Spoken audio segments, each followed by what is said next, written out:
तुम next shift में आना। Sir please come. हम दोनों next. Success should not go to your head, but to your heart. Denver, the scent of my success. Want to know the secret of my success? Hard work, dedication, and Denver, the scent of my success. स्कूले खातिर तैयार? 1942 भारत छोड़ो आंदोलन, 1947 भारतीय स्वतंत्रता। पर कहाँ से रहल बाड़ा? यहाँ से। हर दिन हॉर्लिक्स हर दम में रेडी, काहे कि हॉर्लिक्स प्रमाणित बा एकाग्रता बढ़ावे खातिर, जवना से बाचा बनी हन शापर। का भइल? हमार 20 के नोट।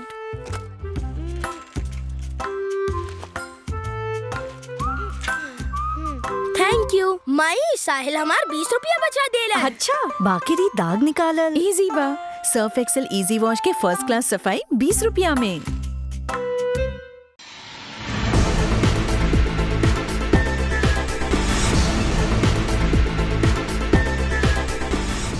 नमस्कार, मैं वैष्णवी, आप देख रहे हैं प्लस न्यूज। आइए नजर डालते हैं आज की हेडलाइंस पर।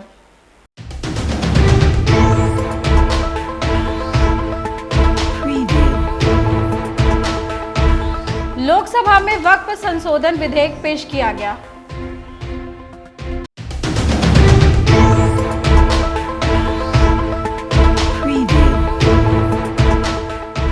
नगर विकास मंत्री नितिन नवीन ने तेजस्वी यादव पर पलटवार किया।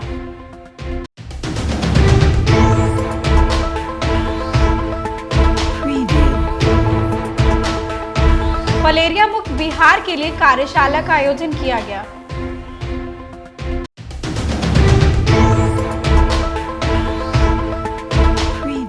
अब खबरें विस्तार से। लोकसभा में अल्पसंख्यक कल्याण मंत्री किरण रिजिजू ने वक्फ बोर्ड संशोधन विधेयक को पेश किया।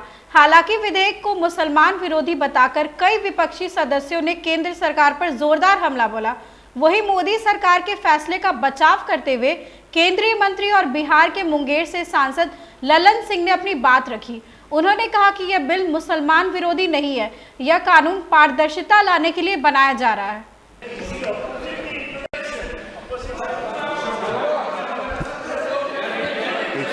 This is not JDU is a party here. JDU is a party here. Whether it is opposing or supporting, I have to record my view. आपके कहने से you will not conduct the house. माननीय सदस्य बोलिए।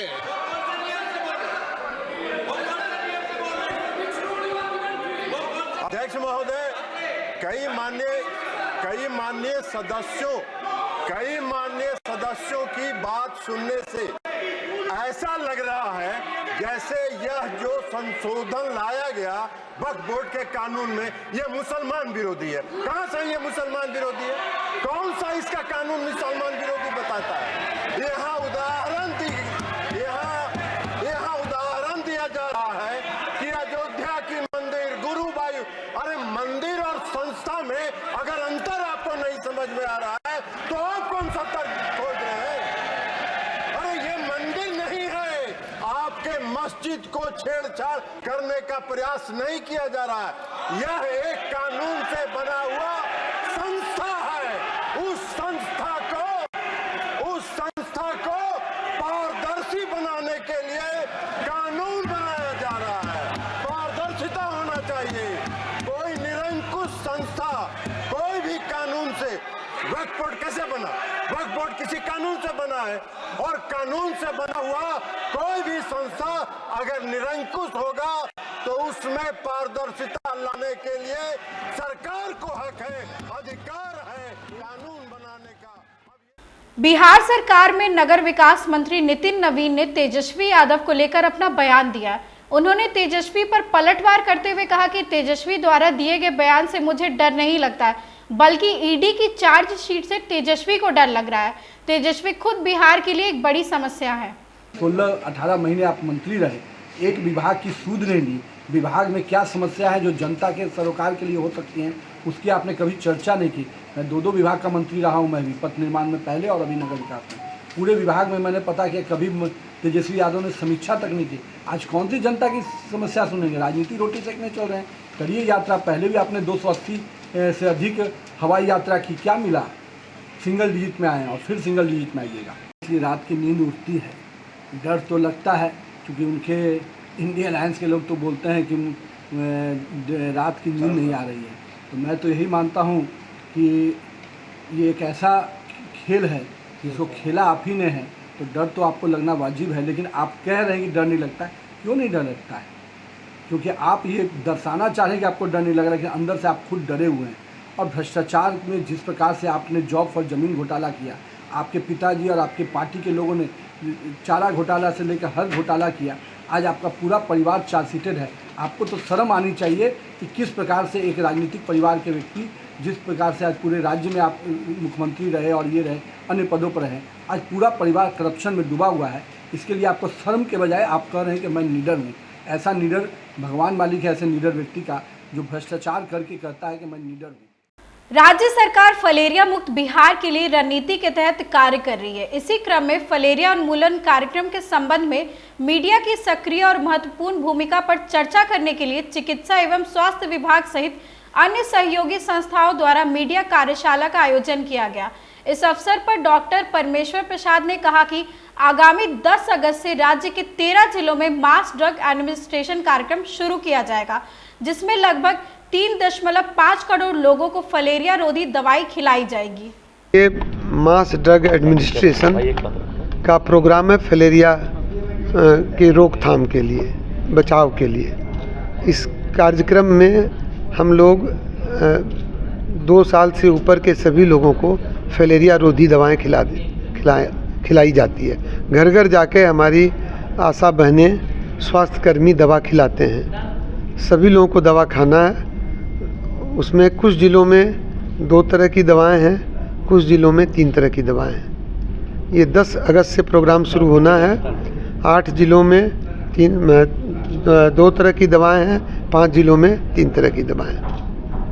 देखिए, हाथी पाँव में लिम्फेटिक सिस्टम अवरुद्ध हो जाता है फलेरिया के कीटाणु से, तो पैर में सूजन आ जाती है। तो जब एक बार पैर में सूजन आ जाती है तो आप किसी भी माध्यम से उसको ठीक नहीं कर सकते हैं। हाँ, बच ही सकते हैं। बचने के लिए ये सर्वजन दवा सेवन कार्यक्रम है। साल में एक बार, एक दिन सिर्फ दवा खाना है, जिससे कि जो कीटाणु फलेरिया के हमारे शरीर में हैं वो नष्ट हो जाए। वो कीटाणु बढ़ कर के एडल्ट वर्म नहीं हो जाए। एडल्ट वर्म होने से ही लिम्फेटिक सिस्टम को वो अवरुद्ध करते हैं, और लिम्फेटिक सिस्टम को अवरुद्ध करने के बाद ही हाथी पाँव या एलिफेंटिएसिस होता है।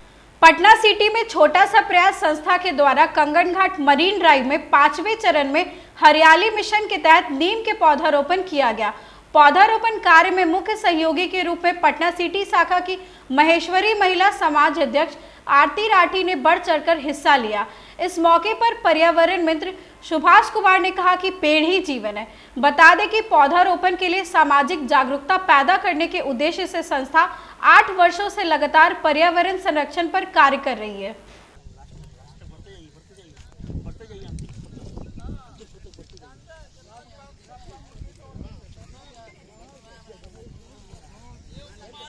जैसा कि छोटा सा प्रयास संस्था के बैनर तले हम लोग पिछले 8 वर्षों से जो कार्य कर रहे हैं, उस कार्य के दरमियान हम लोग कंगन घाट रोड के दोनों साइड में जो कि खाली स्थान था, उस दोनों स्थान पे हम लोग लगभग 500 पौधा को रोपण किए हैं। और इस स्थान को हम लोग नीम कॉरिडोर के नाम से नाम देने का हम लोग प्रयास कर रहे हैं। और यहाँ पे जो भी पौधा लगा है वो सारा नीम का लगा है। और पटना सिटी में हम लोग प्रयास कर रहे हैं कि लगभग 10 से ज़्यादा नीम कॉरिडोर बनाने का लक्ष्य रखे हम लोग, हमारी टीम ने। और इस प्रयास को हम लोग जारी रखेंगे। और आने वाले समय में जो भीषण गर्मी पड़ रही थी वो तापमान कम हो, उसके लिए हम लोग सार्थक प्रयास कर रहे हैं। पटना में छात्र नेता दिलीप कुमार ने पेपर लीक मामले को लेकर अपना बयान दिया। उन्होंने बीपीएससी शिक्षक भर्ती परीक्षा और सिपाही पेपर लीक में सम्मिलित पटना के तीनों कोचिंग शिक्षकों का नाम सार्वजनिक करने की मांग किए हैं। आइए देखते हैं उन्होंने क्या कुछ कहा। अखबार में खबर छपी है कि बीपीएससी TRE 3 शिक्षक भर्ती पेपर लीक और सिपाही भर्ती पेपर लीक में पटना के 3 कोचिंग संचालकों का नाम आ रहा है, जो आर्थिक अपराध इकाई जाँच कर रही है। उसमें और हम ये बात पिछले कुछ वर्षों से कहते आ रहे हैं कि जब भी बिहार में पेपर लीक होता है, धांधली सेटिंग होती है किसी भी प्रतियोगी परीक्षा का, तो उसमें पटना के कुछ कोचिंग संचालक, कोचिंग शिक्षक शामिल रहते हैं, बड़े बड़े कोचिंग शिक्षक, और इनको बड़े बड़े नेता संरक्षण देते हैं।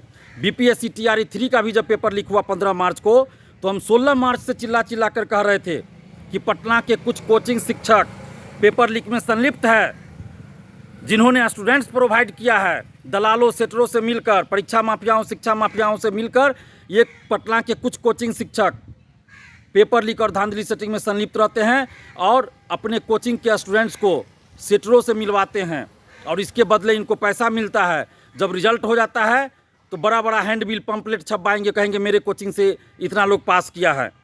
उस समय हमने पटना के 2 शिक्षकों का भी नाम बताया था और जो नेता इन लोगों को संरक्षण दे रहे हैं, हमने उस नेता मंत्री का भी नाम बताया था। आज अखबार में खबर छपी है। हम ये सवाल कर रहे हैं कि आखिर जब भी पेपर लीक होता है तो आता है कि कुछ कोचिंग संचालक रडार पे, लेकिन उस कोचिंग शिक्षक का नाम क्यों नहीं आता है। आज जैसे ही ये बात आई सामने कि 3 कोचिंग शिक्षकों पे कार्रवाई होगी, जांच में पटना के 3 कोचिंग शिक्षकों का नाम आया है, तो वो कोचिंग शिक्षक कौन है, कोचिंग संचालक कौन है, वो क्यों नहीं उनका नाम उजागर हो रहा है।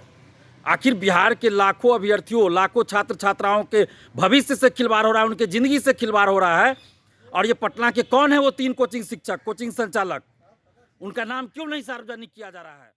भागलपुर से सबौर थाना के थाना प्रभारी विवेक जायसवाल लगातार सुर्खियों में है। ताजा मामला डायल 112 पुलिस टीम के ड्राइवर के साथ मारपीट करने का है। इसको लेकर डायल 112 पुलिस टीम ने पुलिस लाइन में जमकर प्रदर्शन भी किया। मिली जानकारी के अनुसार ड्राइवर अमित कुमार की थाना प्रभारी से ड्यूटी करने को लेकर बहस हो गई, जिसके बाद थाना प्रभारी, थाना और मुंशी के साथ 3-4 सिपाही ने मिलकर ड्राइवर को जमकर पीटा। मैं सिपाही अमित कुमार यादव, सबौर थाना का ERB ड्राइवर हूँ। हाँ, मेरे साथ मारपीट हुआ सबौर थाना के अंदर में, उसी का कंप्लेन करने के लिए यहाँ पे आए थे। SHO विवेक कुमार जायसवाल और एक दूसरी साइड में जो पकड़ रखा था वो वहाँ का मुंशी हैं, और बाकी सिपाही वगैरह जिनको वो बुलाए, सिपाही वगैरह जो आया वहाँ पे, तो उनका तो नाम वगैरह नहीं जानता हूँ। सिपाही वही ड्यूटी के दरमियान का ही कारण है सर, कि जैसे पीछे भी ड्यूटी में हुआ था जो उनसे, जिसका उनको था। इलेक्शन के बाद से हमने अभी तक थाना की तरफ नहीं गए थे। वो जब परसों गए ना, वो ऐसा किया करके, क्योंकि हम उनसे दूरी बना के रहते थे, जाएंगे उधर तभी गाली गुली सुनेंगे, जब नहीं करेंगे किस लिए गाली सुनेंगे। पहले भी ऐसे हुआ था। मुंगेर जिले में लगातार गंगा के जलस्तर में वृद्धि होने से निचले इलाकों में पानी प्रवेश करने लगा है। कई जगहों पर कटाव की स्थिति विकराल रूप ले चुकी है। जलस्तर में लगातार वृद्धि होने के कारण गंगा किनारे बसे ग्रामीणों और दियारा क्षेत्र के लोगों की नींद उड़ चुकी है। लगातार वृद्धि को देखते हुए जिला प्रशासन बाढ़ को लेकर पूरी तरह से अलर्ट मोड में है। गाँव का तो चारों ओर पानी घेर लिया है, सीता में से घेर लिया पानी। गाँव तनी वो सुखल है, हम तो चारों ओर मैंने पानी घेर लिया है। धिया पुता का साधन नहीं है। गंगा में जिस तरह से पानी बढ़ रहा है तो उसके हिसाब से जिला प्रशासन ने कोई व्यवस्था अभी कोई व्यवस्था नहीं करा है। नाव दिया गया है आप लोगों को आने जाने के लिए? कोई नहीं दिया है नाव। कैसे यही 10 रुपया दे के आते हैं जाते हैं। गांव के तभी सर हाल ठीक है, मिला जुला के पानी बढ़ रहा है, चारों ओर घेर लिए, 1-2 दिन में गांव डूब जाएगी। अच्छा। अगर बाद पानी आ जाएगी तो नहीं, यहाँ नाव व्यवस्था है। अच्छा, कितना पानी है चारों तरफ? चारों तरफ पानी रखिए, जो खाली गाँव ही बचल हुआ है, वो हम बांध तान घेर ले हैं। बांध जब टूट जाएगा, पानी बढ़ेगा तो बांध टूटबे करेगा, जब बांध टूट जाएगा तो गाँव में पानी हेलिए जाएगा। तो अभी आप लोग कहाँ रह रहे हैं? वहाँ पर रह रहे हैं सीताचरण जाफरनगर जी। क्या नाम हुआ आपका? नाम हमको हुआ वाल्मीकि। घर कहाँ है? जाफरनगर सीताचरण। खगड़िया में बिहार पुलिस सिपाही भर्ती परीक्षा के पहले पुलिस ने सॉल्वर गैंग के 7 सदस्यों को गिरफ्तार किया। उनके पास से OMR शीट और प्रश्न पत्र भी बरामद किया गया। जानकारी के मुताबिक 90 छात्रों को इकट्ठा कर फर्जी OMR शीट और प्रश्न पत्र को सॉल्व करवाया जा रहा था। सूचना मिलने पर पुलिस ने वहां पहुंचकर सभी को गिरफ्तार किया। वहीं सभी परीक्षार्थियों को सत्यापन के बाद परीक्षा में शामिल होने के लिए छोड़ दिया गया।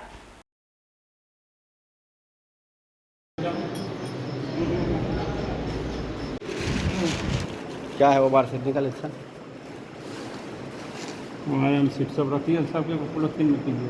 आधार कार्ड है इसका है। पॉलिथीन में कीजिए। आज की खबरों में बस इतना ही। आगे की खबरों के लिए देखते रहे प्लस न्यूज। मुझे दीजिए इजाजत। नमस्कार।